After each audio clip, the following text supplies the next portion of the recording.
하겠습니다. 출애굽기 20장 1절에서 17절입니다. 우리 십계명 말씀인데요. 같이 쭉 읽도록 하겠습니다. 교도하도록 하겠습니다. 20장 1절에서 17절 말씀. 하나님이 이 모든 말씀으로 말씀하여 이르시되 나는 너를 애굽 땅 종되었던 집에서 인도하여 낸 내 하나님 여호와니라. 너는 나 외에는 다른 신들을 내게 두지 말라. 너를 위하여 새긴 우상을 만들지 말고 또 위로 하늘에 있는 것이나 아래로 땅에 있는 것이나 땅 아래 물속에 있는 것의 어떤 형상도 만들지 말며 그것들에게 절하지 말며 그것들을 섬기지 말라. 나 내 하나님 여호와는 질투하는 하나님인즉 나를 미워하는 자의 죄를 갚되 아버지로부터 아들에게로 3, 4대까지 이르게 하거니와 나를 사랑하고 내 계명을 지키는 자에게는 천대까지 은혜를 베푸느니라. 너는 내 하나님 여호와의 이름을 망령되게 부르지 말라. 여호와는 그 이름을 망령되게 부르는 자를 죄 없다 하지 아니하리라. 안식일을 기억하여 거룩하게 지키라. 여섯 동안에 힘써 내 모든 일을 행할 것이나 일곱째 날은 내 하나님 여호와의 안식일인즉 너나 내 아들이나 내 딸의 내 남종이나 내 여종이나 내 가축이나 내 문 안에 머무는 객이라도 아무 일도 하지 말라. 이는 여섯 동안에 나 여호와가 하늘과 땅과 바다와 그 가운데 모든 것을 만들고 일곱째 날에 쉬었음이라. 그러므로 나 여호와가 안식일을 복되게 하여 그날을 거룩하게 하였느니라. 내 부모를 공경하라. 그리하면 내 하나님 여호와가 내게 준 땅에서 내 생명이 길리라. 살인하지 말라. 간음하지 말라. 도둑질하지 말라. 내 이웃에 대하여 거짓 증거하지 말라. 다 함께. 내 이웃의 집을 탐내지 말라. 내 이웃의 아내나 그의 남종이나 그의 여종이나 그의 소나 그의 낙이나 물은 내 이웃의 소유를 탐내지 말라. 아멘. 예. 할례베르크 34주일 90에서 95문답입니다. 이 34주일부터 44주일까지는 이제 십계명에 대해서 우리가 계속해서 살펴보게 될 것입니다. 그리고 지금 이제 지난주부터 우리가 할례베르크 여러분들 제 3부를 살펴보고 있죠. 3부는 신자가 어떻게 살아야 하는가에 관해서 말해주고 있는 것입니다. 그리고 그러한 신자의 삶을 한마디로 요약하는 단어가 감사라고 말씀드렸습니다. 신자의 삶은 이 삶 자체가 감사한 것입니다. 우리가 비참하였고 그 비참한 가운데서 예수 그리스도의 구속으로 우리를 구원해 주셨기 때문에 그 삶은 당연히 감사가 되어야 한다는 것을 말해주고 있고, 그러면 감사로 살아가는 삶이 어떤 삶이냐 했을 때에 이제 이 십계명을 들어서 말해주고 있는 것입니다. 그래서 우리의 삶은 이제 우리를 비참해서 구속하신 그런 하나님께 감사하는 그러한 방식, 그것이 우리의 삶이라는 것을 여러분 기억하시면서 십계명을 좀 우리가 좀 들을 필요가 있습니다. 왜냐하면 그렇지 않으면 십계명은 감사가 아니라 뭐가 됩니까? 어떤 명령에 대한 이제 우리가 지켜야 할 것으로만 생각하는 것입니다. 그리고 그렇게 생각하면, 또 지켜야 할 것으로만 생각하면 우리가 지켰기 때문에 하나님께서 무언가 얻는 이 순서가 바뀌는 것이죠. 이런 감사는 무엇입니까? 감사는 하나님께 무엇을 얻었기 때문에 하는 것이죠. 그런데 이 감사라는 것을 잊어버리게 되면 우리가 지킴으로, 십계명을 지킴으로 무언가 하나님부터 얻는 계명으로 이렇게 우리가 생각할 수 있습니다. 그렇지 않다는 것이죠. 그렇지 않은 것입니다. 그래서 감사라는 것을 기억할 필요가 있습니다. 그래서 우리가 십계명을 이제 살펴보기 전에 기억해야 하는 것은, 이 하이델베르크 요리문답에서 우리가 하나님과 이제 관계를 맺으며 살아갈 때에 우리가 하나님과 거래하듯이 이렇게 살아가서는 안 된다는 것을 여러분 기억해야 됩니다. 하나님은 그런 존재가 아니죠. 또 우리 또한 그런 존재가 아니었습니다. 우리는 원래 이 요리문답 1문답에서 말하고 있는 것처럼 죄로 인해서 매우 비참한 가운데 있는 자들이었습니다. 그래서 우리가 하나님을 섬기는 이유는 하나님께서 무엇인가를 섬기면 무엇인가 해 주시기 때문에 섬기는 것이 아니라 하나님께서 먼저 우리에게 구속이라는 은혜를 베풀어 주셨기 때문인 것이죠.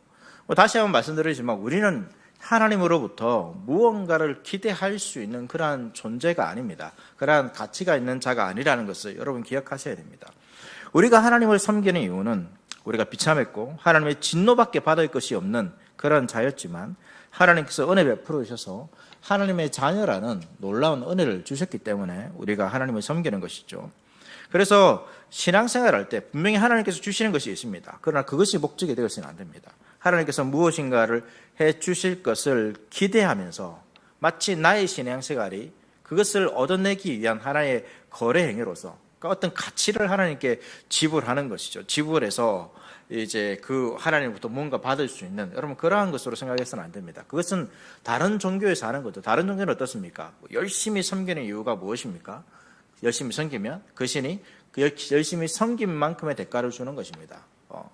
뭐 어떤 돈을 지불하는 것도 마찬가지죠. 이만큼의 돈을 지불하면 그 종교에서 말하는 그 신의 대가가 자신들에게 주어진다고 생각하기 때문입니다. 우리가 헌금하는 이유는 그러한 목적이 아닙니다. 기억해야 하는 것은 우리가 아무리 열심히 신앙생활을 한다 하더라도 우리의 삶의 모습으로 하나님으로부터 무언가 얻을 만한 그런 가치를 어떤 지불할 수 있는 그런 우리는 그런 존재가 아니라는 것을 여러분 기억해야 됩니다. 오히려 우리가 하나님께 내어놓는 것은 이제 우리가 하나님 받아주시지만 그러나 진정으로 그만한 가치가 있기 때문에 받아주시는 것이 아닙니다. 가치로 받아주시는 게 아니죠. 우리가 하나님의 자녀이기 때문에 비록 우리의 것이 부족하다 하더라도 우리를 사랑하시는 그분이 우리의 것을 받아주시는 것이죠. 마치 뭐 어린 자녀가 부모에게 뭐 편지 그 우리 설이나 이제 동준이가 어린이집에서 뭐 어버이날 편지 써가지고 오면 그 내용 뭐 별거 있습니까? 별거 없잖아요. 그런데도 그 받아주지 않습니까? 그리고 그 받으면서 기쁘지 않습니까? 그런 것입니다. 관계 가운데서 오는 것이지 그냥 그 주어진 것이 하나님으로부터 뭔가 그것을 이끌어낼 만한 대단한 가치 있는 것이 되기 때문에 그렇게 하는 것이 아니라는 것을 기억해야 합니다. 하나님께서는 우리가 부족한 모습일지라도 우리를 은혜로 우리와 함께 하시고 돌보시고 여러분 인도하십니다. 그렇기 때문에 우리의 삶은 뭐가 되어야 됩니까? 감사가 되어야 되는 것입니다. 감사로서 하나님의 말씀을 지키며 살아가는 것이죠. 이것을 잘 표현해 주고 있는 것이 바로 요한 1서 5장 3절 말씀입니다.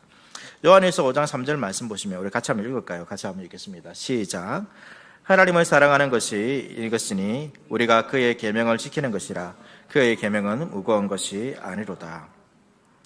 요한일서 5장 3절 말씀은 이제 하나님께 감사의 마음을 드리는 가장 구체적인 방법을 가르쳐 준다라고 볼 수 있습니다.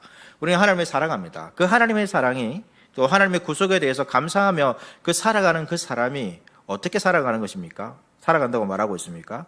그의 계명을 지키는 거죠. 그러니까 하나님이 사랑하는 사람, 그러니까 내가 하나님을 사랑합니다. 이것은 무엇으로 드러난다는 것입니까? 그의 계명을 지킨다는 것입니다. 하나님께서 나를 구속해 준 것을 내가 감사합니다. 구속의 은혜에 대해서 내가 감사하며 살아갑니다. 근데 그 감사가 말로만 이루어지는 것이 아니라 무엇으로 드러나는 것이죠? 계명을 지키는 것이다 라고 말하고 있습니다. 그래서 하이데베르크 요리문답은 감사하는 그 삶을 이야기하면서 신자가 살아야 할 그 계명, 지켜야 할 계명으로서 무엇을 제시하고 있냐면 10계명을 제시해 주고 있는 것입니다. 10계명 어떻게 보면 모든 율법을 다 포함하는 것이고 또 핵심이라 할 수 있습니다. 어떤 분들은 이렇게 생각할 수 있습니다. 우리가 믿음으로 구원받았지 않습니까? 어떤 행위를 해서 구원받은 것이 아니라 이 행위가 가치에 있어서 뭐 나의 구원에 이루어지는 것이 아니기 때문에 또 제가 말씀드린 것처럼 우리의 행위가 뭐 가치 있어서 하나님부터 뭔가 얻을 만한 그런 조건이 될 수 없기 때문에 이 율법의 행위가 율법이나 이 행위로서 살아가는 것이 필요 없다라고 그렇게 생각하는 분들이 있습니다. 그냥 내가 잘 믿으면 되지. 이렇게 말하는 것이죠. 뭐 이러한 부분은 믿음에 대한 오해이기도 하지만 그렇지만 그렇게 되어서는 안 됩니다. 십계명 서무에도 나와 있지만 여러분 십계명은 이스라엘이 애굽에 있을 때가 아니라 언제 주어진 것입니까? 애굽에서 출애굽한 이후에 준 것입니다. 그래서 이 십계명의 말씀은 구원의 조건으로 주어진 것이 아니라 구원받은 백성이 이제 하나님의 백성으로서 어떻게 살아야 하는가 그것을 알려주는 것이 바로 십계명인 것이죠. 그래서 구원받은 백성에게 이 율법이 필요 없는 것이 아니죠. 만약 율법이 필요 없다라면 이 출애굽한 이후에 하나님께서 율법을 주신 이유가 없습니다. 그런데 언제 주어진 것입니까? 이 율법은 어떻게 오면 구원받지 않은 백성에게 필요한 것이 아니라 구원받은 백성들에게 필요한 것이라는 것을 말해주고 있는 것입니다. 예수님도 율법에 대해서 이렇게 말씀하셨습니다. 마태복음 5장 17절 말씀 보시면 내가 율법이나 선지자를 피하러 온 줄로 생각하지 말라. 피하러 온 것이 아니요 완전하게 하려 함이라. 그러니까 완전하게 율법의 뜻이 완전하게 드러나게 하기 위해서 우리의 삶 가운데서 나타나게 하기 위해서 그렇게 하시는 것이죠. 이것이 나중에 성령의 오심을 통해서 이루어지는 것입니다. 그래서 우리가 율법의 행위, 이런 행위와 관련해서 이렇게 그러니까 율법은 필요 없다 이렇게 주장하는 사람들이 율법 폐기론자들입니다. 오직 믿음으로만 은혜로 우리가 사는 것이다 이렇게 말하는데, 그래서 그들은 율법을 좀 무시하는 경향들이 있습니다. 그러나 오히려 하나님은 율법을 지킬 수 없는, 본래 우리는 율법을 지킬 수 없죠. 그래서 우리가 하나님의 심판을 받지 않습니까? 그런데 그러한 우리를 구원하여 뭐 하신 것입니까? 율법을 지킬 수 있는 자가 되게 하신 것입니다. 그러니까 구원이라는 것은 율법을 지킬 수 없는 자가 율법을 지킬 수 있는 자가 되었다는 것입니다. 그래서 우리의 문제는 무엇인 것입니까? 왜 우리가 비참하고 왜 우리가 하나님의 진노 가운데 있는 것입니까? 율법을 지킬 수 없기 때문입니다. 그것이 우리의 문제였죠. 그렇기 때문에 반대로 우리가 완전하지는 않지만 그러나 율법을 지키는 것 그 자체가 무엇입니까? 하나님 나라의 복을 누리는 것이라고 할 수 있는 것입니다. 그러니까 우리가 율법을 지키며 살아가는 삶이 신자에게 복인 것입니다. 그러니까 율법이라는 것은 그냥 하나님께서 우리를 구원했기 때문에 이제 내 뜻대로 살아야 돼. 우리를 뭐 압제하든지 또 우리를 억압하든지 그렇게 하기 위해서 우리의 삶을 제한하기 위해서 주신 말씀이 아니라 우리에게 복을 주시기 위해서 주신 말씀이 바로 율법인 것이죠. 그래서 하나님을 사랑하는 사람은 어떻게 삽니까? 율법을 지키게 되는 것입니다. 하나님을 사랑하는 사람을 뽑으시는 거죠. 그렇지 않습니까? 여러분, 사랑하는 사람이 있는데 사랑하는 사람의 말을 안 들어요. 그러면 그 사람은 뭡니까? 사랑하는 사람입니까? 아니죠. 왼수 아닙니까? 왼수. 뭐 옛날에 이제 나이 드신 어르신들이 둘이 나와서 이제 그 스피드 퀴즈 하는 거 보신 적 있습니까? 그래서 철천지 원수인가요? 그거 하면서 우리 관계, 우리가 뭐야? 그러면서 그거 아닌가요? 하여튼 부부 관계를 이야기하면서 나이 드시니까 그 아내 되시는 그 이제 할머니가 우리가 철천지 원수, 원수 이렇게 비슷하게 이렇게 하더라고요. 그 왜 그렇습니까? 왜 원수가 되었습니까? 남편이 말을 안 듣기 때문에 그런 거죠. 그러니까 사랑한다는 건 뭡니까? 사랑한다는 거는 상대방의 말을 귀를 기울이고 그가 말하는 대로 살아가는 것이 진짜 사랑하는 것이죠. 그래서 상대방의 말을 지키는 것은 어떤 의무가 아닙니다. 사랑이죠. 그래서 계명을 따라 사는 것은 여러분 사랑인 것입니다. 그래서 하나님을 사랑하는 자는 사랑하며 사는 거죠. 어떻게? 계명을 지키면서. 그래서 십계명이 이제 요리문답은 이 십계명을 말하고 있습니다. 오늘 이제 보시면 주보로 보시면 요리문답 보시면 이제 34조일은 하나님 율법이 무엇입니까? 라고 묻고 있고 그 십계명입니다. 오늘 읽었던 말씀이죠. 그리고 93문은 이 십계명이 이제 두 부분으로 나누어진다라고 말하고 있습니다. 앞에 부분은 하나님에 대한 우리의 태도고 뒤에 부분은 이제 이웃에 대한 우리의 의무를 가르치고 있다라고 이렇게 말해주고 구분되어 있다라고 말하고 있고, 실제적으로 우리에게 가르치는 것은 이제 1계명이죠. 94문답과 95문답은 1계명을 말해주고 있는 것입니다. 10계명의 첫 번째 계명은 우리가 암송했던 것처럼 나 외에는 다른 신들을 내게 있게 말지니라라는 명령입니다. 한마디로 하면 우상 숭배를 하지 말라는 것입니다. 우상 숭배 금지죠. 이제 우리가 계속해서 이제 10계명을 하나씩 살펴볼 것입니다. 10계명이 어떻게 보면 이제 짧은 문구입니다. 짧은 문구이기 때문에 이 10계명을 이제 어떻게 이해해야 되는가라는 것들을 조금 방법에 대해서 먼저 한번 생각해 볼 필요가 있습니다. 10계명은 명령과 이런 금지 이런 이제 되어 있습니다. 그렇지만 이제 이 10계명을 문자적으로 그 문장이 말하는 그 내용이 전부라고 생각해서는 안 됩니다. 그러니까 이 명령을 주신 하나님의 의도까지 우리가 좀 생각해야 하는 것입니다. 예를 들어서 뒤에 보면 이제 하나님이 살인하지 말라라는 이런 말씀하셨죠. 그래서 이 말씀을 하시는데 이것은 단순히 살인하지 말라, 살인하지 않는 것, 내가 사람을 죽이지 않는 것, 이것으로 여러분 그 계명을 지키는 것이 아니라는 것입니다. 예수님께서 신약에서 좀 이런 것들을 설명하셨죠. 하나님께서 이 계명을 주신 이유가 무엇입니까? 생명에 대한 존중과 사랑이라는 것입니다. 그래서 살인하지 않는 뿐만 아니라 미워하는 것도 뭐라고 말씀하셨죠? 예수님은 살인하는 거죠. 왜? 하나님께서 만드신 이 생명에 대한 존중과 사랑이 없다라면 이 계명을 어기는 것입니다. 그래서 십계명을 주신 이 문장을 주신 그 하나님의 의도까지도 우리가 좀 확장해서 생각해야 하는 것입니다. 바리새인들의 잘못이 무엇입니까? 바로 이 율법의 껍데기만 읽고 이해했던 것입니다.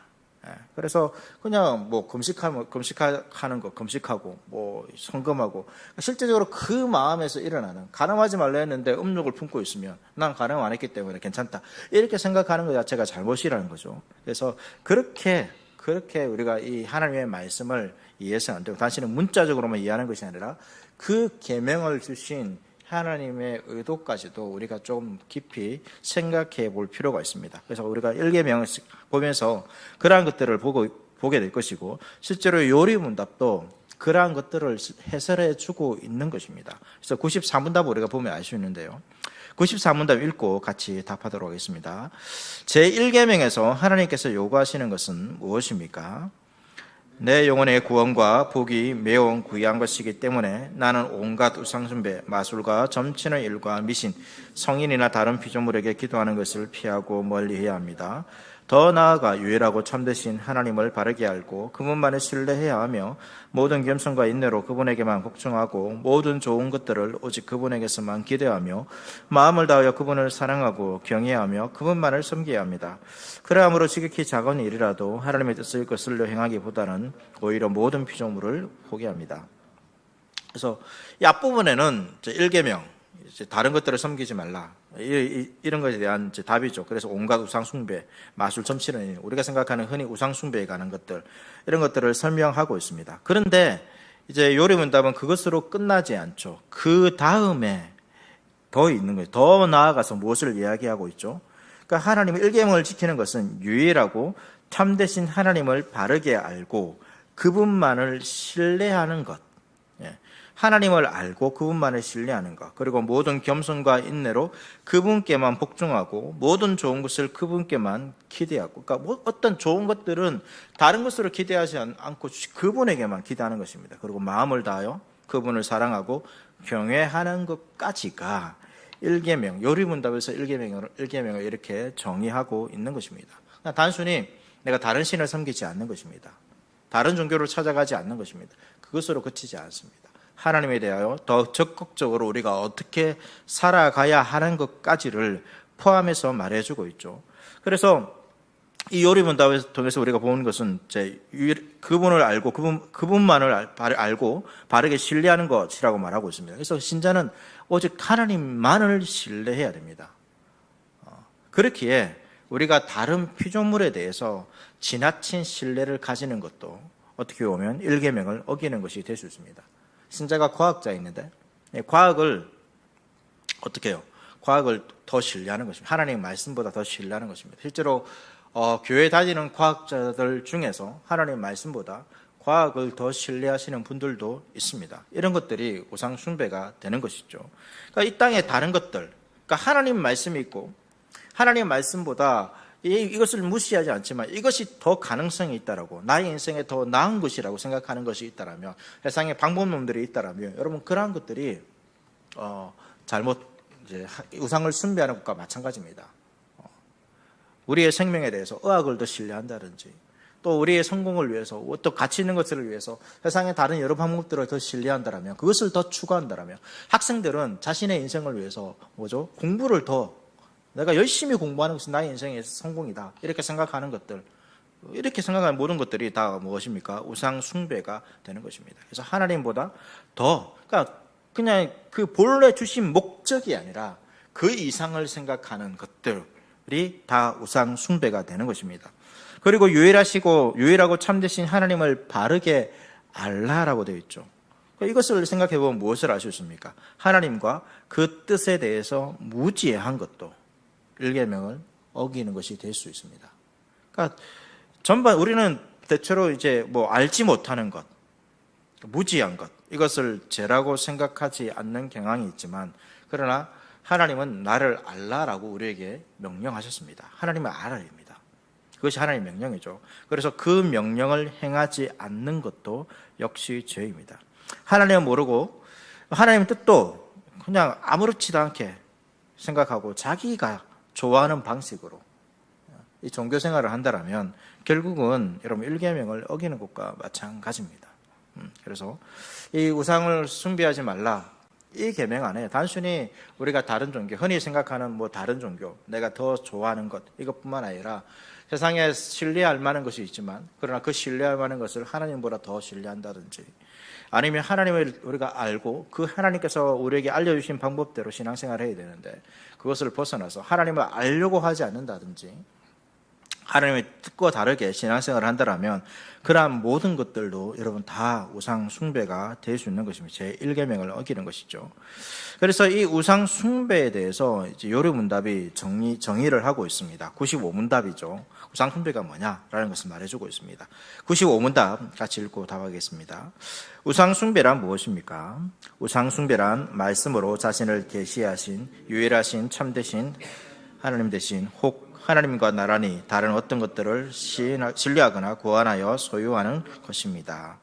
그러니까 성경 요리문답에서 말하는 그 우상 숭배, 그것이 뭐냐면 말씀으로 자신을 계시하신 그 유일하고 참되신 하나님 대신 혹은 하나님과 나란히, 그러니까 하나님을 대신하든지 아니면 하나님과 동일하게 동일선상에 놓는다든지, 그러니까 하나님을 무시하지 않는 거죠. 그러니까 하나님을 아예 없이 생각하는 것뿐만 아니라 하나님이 있지만 그 하나님과 나란히 어떤 것을 놓는 것들, 신뢰하는 것들, 이 모든 것들이 다 우상 숭배라고 지금 정의하고 있는 것입니다.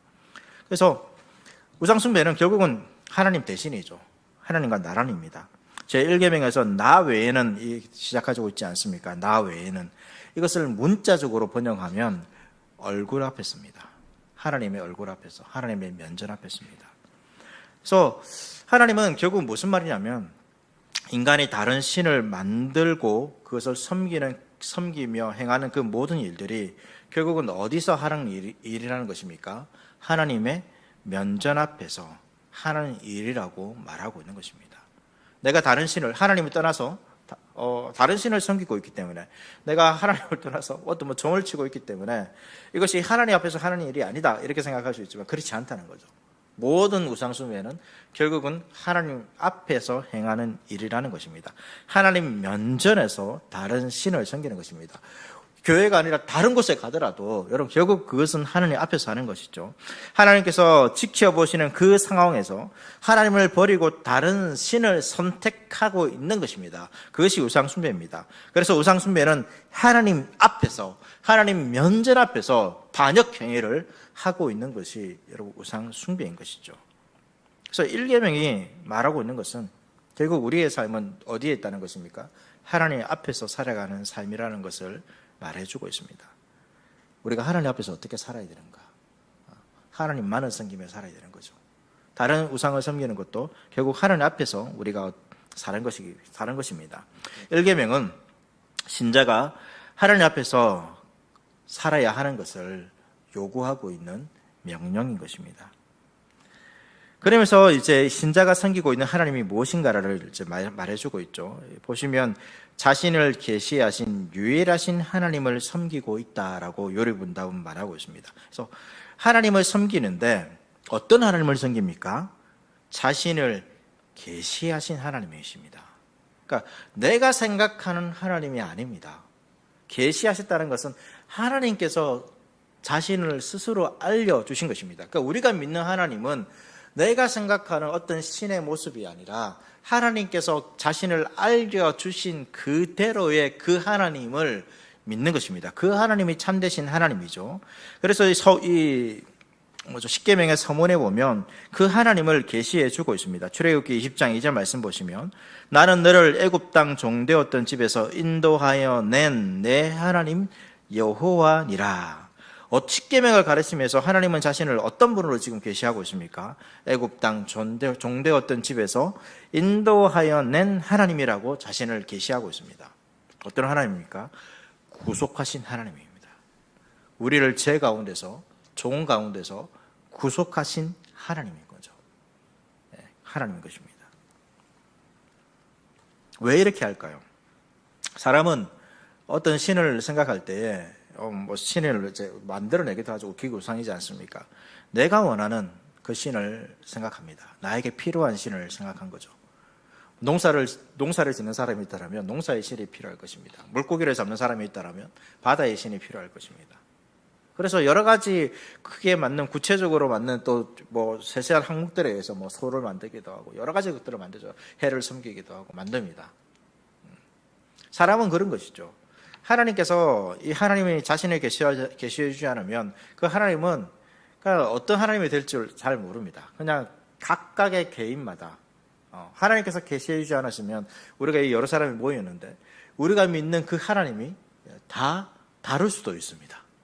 내가 생각하는 하나님이 있는 거죠. 나의 인생에 필요한 하나님이 있는 것입니다. 근데 그렇게 믿어서는 안 된다는 거죠. 우리는 어떤 하나님을 믿어야 됩니까? 성경에 하나님께서 자신을 계시하신 대로 믿어야 합니다. 이것이 정말로 중요합니다. 십계명에서 말하고 있는 것이고 실제로 이계명에 넘어가면 결국 이것과 연결되어 있습니다. 그렇지 않으면 어떻게 될까요?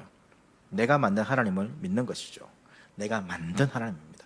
하나님을 믿는다는데 성경에 나와 있는 하나님이 아니라 내가 만든 하나님이고 그것은 결국은 또 다른 우상입니다. 그렇게 되어지면 우리가 같은 교회에 있으면서 서로 다른 하나님을 믿고 있는 것입니다. 그러면 교회가 하나 될 수 없게 되는 거죠. 십계명의 이 모든 요구는 우리를 구속하신 분께서 주신 말씀입니다. 10가지의 이 말씀, 하나님의 말씀은 우리를 구속하신 그 분께서 주신 말씀이죠. 여러분, 구속하셨다는 말은 우리를 살려주셨다는 말과 같습니다. 그리고 이 십계명 말씀은 살려준 것에 대한 요구가 아닙니다. 내가 너희를 살려줬기 때문에 너 이렇게 살아. 내 요구대로 살아야 돼. 이런 것이 아니죠. 우리는 이 말씀대로 살지 않아서 죽을 수밖에 없었는데 우리를 살려주시고 우리가 다시 이 죽음과 같은 삶을 경험하지 않도록 우리가 어떻게 살아가야 하는지를 알려주기 위해서 생명 가운데 사는 것이 무엇인지, 죽음이 아니라 생명 가운데 사는 것이 무엇인지 알려주기 위해서 우리에게 10가지 말씀을 주신 것입니다. 그래서 이 십계명은 우리를 오가매는 그러한 말씀이 아니라 우리에게 생명을 주는 말씀이라는 것을 여러분 기억하셔야 됩니다. 10가지 하나님의 말씀으로서는 명령이죠. 어떤 강압적인 힘이 있는 존재가 우리를 억압하고 제한하고 속박하는 그러한 말씀이 아닙니다. 어떤 분들은 신앙생활을 하는 것이 마치 나의 자유가 빼앗기는 것처럼 생각하는 분들이 있습니다. 나는 이렇게 살고 싶은데 하나님의 말씀이 나의 삶을 제한한다라고, 나의 자유를 빼앗는다라고, 나를 귀찮게 하는 것처럼. 그래서 그 말씀 좀 안 들었으면 좋겠다. 말씀을 듣지만 그냥 내가 필요한 말씀만 듣는 것이죠. 내가 원하는 말씀만 듣는 것입니다. 여러분, 그렇게 하기 위해서 하나님께서 이 말씀을 주신 것이 아닙니다. 제자부 하신 분도 알겠지만 여러분, 그렇게 생각하게 만드는 존재는 누구입니까? 하나님의 말씀에 대해서 사탄이 하는 것입니다. 사탄이. 하나님의 말씀이 우리의 삶을 제한하고 우리의 자유를 제한하고 우리가 더 기쁘고 행복하게 살 수 있는데 그 하나님 말씀 때문에 그렇게 살지 못한다고 생각하게 만드는 존재가 누구냐면 여러분, 사탄입니다. 하나님은 오히려 이 말씀을 통하여서 우리를 구속하셨지 않습니까? 살려주셨고 그 살려주신 그 생명 가운데서 하나님 나라와 은혜와 복을 누리게 하시기 위해서 이 말씀을 주신 것입니다. 생명의 말씀입니다. 그래서 처음으로 넘어가는 거죠. 이 말씀을 지키는 것이 결국 무엇입니까? 감사합니다. 감사합니다. 여러분, 우리가 하나님만을 섬기는 것들, 이것이 무엇입니까? 은혜입니다. 하나님만을 섬기는 것이 은혜입니다. 그리고 그것이 감사입니다. 십계명은 신자의 삶에서 감사의 방편입니다. 그래서 하나님께 감사하는 그 삶, 나를 구원해 주셔서 감사합니다. 우리가 말로도 고백해야 되지만 여러분, 말로만 하는 것이 진정한 감사가 아닙니다. 하나님께서 그 감사의 삶, 그것이 무엇으로 말해주고 있습니까? 계명을 지키는 것이다 라고 말하고 있습니다. 십계명 말씀을 지키는 것 그 자체가 무엇입니까? 은혜입니다. 그리고 감사입니다. 이 십계명 자체가 은혜고 감사인 것입니다. 오늘 첫 계명 우리가 보았습니다. 우상 숭배를 하지 않고 참되신 하나님만 섬기는 것, 그 하나님을 섬길 수 있도록 구속해 주신 여러분, 그 하나님 우리가 기억하는 거죠. 은혜를 기억하는 것입니다. 그리고 그 하나님만을 섬기며 살아가는 것이 은혜고 감사임을 여러분 기억하고 그 감사의 모습들이 계명을 지킴으로 은혜를 누리고 감사의 모습들이 저와 여러분의 삶에 풍성하게 나타날 수 있기를 여러분 축복합니다. 이 시간 말씀을